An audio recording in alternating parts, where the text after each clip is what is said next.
Hello everybody.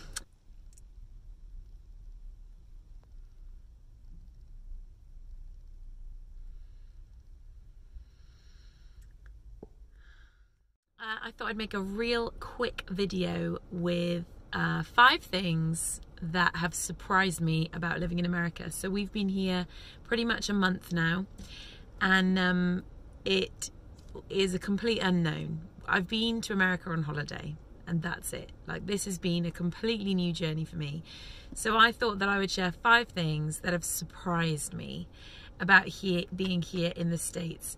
And the first one is how friendly people are. People are so lovely and kind and friendly. Like, everybody you meet asks you, how are you? And, you know, how's your day? But I feel like they genuinely mean it. You cross the road places, or I don't know, you just pass people in the street and they smile at you and they ask you a question or they speak to you. And in the UK, people are wonderful. I love the Brits. But there's just a much more individual sense of life, whereas here, people are so friendly. And I don't know why that's a surprise, because on every American film I've ever seen, or TV show, or, you know, you always see this, like, have a great day now. And I don't know, I just thought that was Hollywoodified. But here in North Carolina, people are the friendliest people I've ever met. And it's really lovely. Okay, the second thing that surprised me is how beautiful the city of Raleigh is. It is so lovely. I grew up in a city, but a small city, really more of a town. And it was very agricultural and right next to the countryside, and just stunning. And I thought that moving to a city would mean moving to somewhere like concrete and maybe a little bit soulless. But Raleigh and North Carolina in general seem to be absolutely beautiful. It's the greenest city I've ever seen. It's surrounded by trees. It's literally built in a forest. And the streets are tree lined.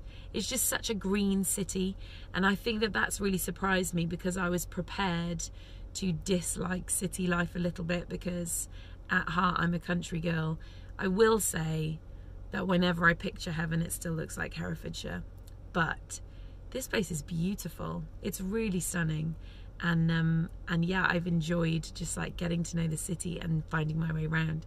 The third thing that has surprised me, I'll speak about a bit more probably in another video, but it has surprised me how much I've fallen in love with the house, but how difficult I've found it to make home in that house, just because I'm now used to not really owning anything, and I sort of don't like owning things, it turns out. I actually really enjoyed the process of selling everything that we went through in our preparation to move here, and just living really light, not having a lot of possessions. The downside was things like the kids don't have loads of toys and you feel bad for that, or, you know, you don't always have the things that you would love to have. But I've actually really enjoyed that. I've enjoyed not having loads of stuff. So I'm at, where am I right now? Home Goods right now, because I'm going to go and buy some things to fill our big house, which we are incredibly blessed to have. But it's just surprised me that actually it's been hard getting back into that mindset of owning furniture. We haven't had any furniture for the last year. We've just been borrowing from the incredible generosity of friends and family. We haven't actually owned anything, and I've really liked it. And I'm surprised by the fact that I'm struggling now to purchase those things again, because the truth is I liked not really having a lot of stuff, but you do need stuff to live. And yeah, I'm surprised by how that's been fun. It has been fun to dress our house, and I'll make a video about our house, but it has been challenging. The fourth thing that has surprised me is the little culture shocks. So I think of, you know, culture challenges, and I think of places that are completely different to the UK. I think of what it would be like to move to Asia, or like the Middle East, or different parts of Africa, and how that would be a culture shock, because culturally those places are very different. And I regard America to be very similar to the UK culturally, but I still keep getting these little funny little culture shocks, just things that are different. Car line is different for me. We don't do car line. So it's like every time I take my kids to school or pick them up, it's just those little differences that I'm getting used to. There's things like the way people use plastic over here is different to me. Like plastic bags. I went to Target. Every time I go to Target, I basically put one thing in a plastic bag, or one thing in 2 plastic bags because they double bag. And in the last few years in the UK, they've been on this mission to cut down our plastics. So you cannot have plastic bags at the shops for free. You need to buy those bags, which means you start using them like they are precious commodities, and you buy your reusable bag and you take it with you. You know, that's the habit that we've been getting into in the UK. And then it's funny to be here and have already, I think in our first shop, we got something like 20 plastic bags that now I have to find a use for or recycle. I will recycle. But it's just funny things like that. Culture shocks, like the fact that in an elevator, in the lift, number 1 is ground floor. In the UK, ground floor is called ground floor, so it's just G. Number 1 is the first floor that you go up to. I've got lost in an elevator. I'm not ashamed to say it. I'm a bit ashamed. But just little things like that, you know, words that mean different things. I'm surprised by the amount of culture shocks that I've experienced, just because life is different here and people do things differently, and there's a different way of describing, there's a different vocabulary around that life. I spoke to the school teacher today, and she said that she, on her first day, on Jude's first day, she had to ask him to stand up to pledge allegiance to the flag, and she was like, oh, you must do that sitting down in the UK. And I was like, we don't pledge allegiance to a flag. Nathan came home on his first day and I asked him all about it, and he said, it was really fun.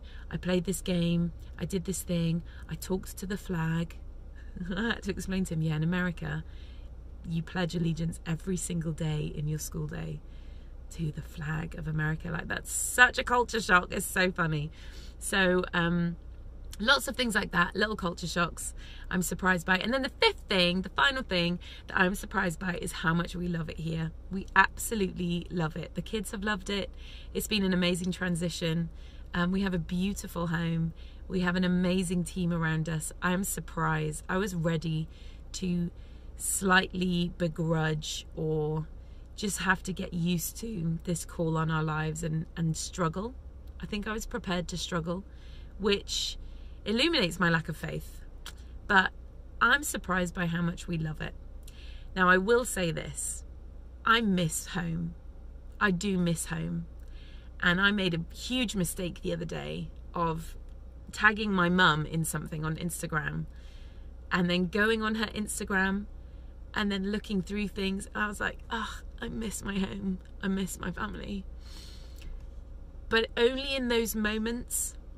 And I think in those moments, I'm just learning to let that happen, to miss things. It's okay to miss things. It's not wrong to feel emotional. I've been on an amazing journey of emotion in the last 12 months, and I'll share that at some point. But it's okay to feel that. So I just had a moment last night. I was looking through some photos, and then I started looking through some photos of Hereford, and it's okay to feel that for a minute, but you can't allow yourself to stay there, because this is what we're called to. This is home, and we do love it. And if I dwell on the things that I miss, then I won't allow room for myself to love the things that are here. And I need to love here. I'm not trying to love it. It's happened naturally by the grace of God and just the goodness of America. But I know that I need to love here. So it's okay to take moments and miss things, and particularly miss people. I still find it hard to call some people. I still have found it hard to leave some voice messages, just in the knowledge that I can't just pop around to your house, or I can't just come and see you. But on the whole, those moments come and go.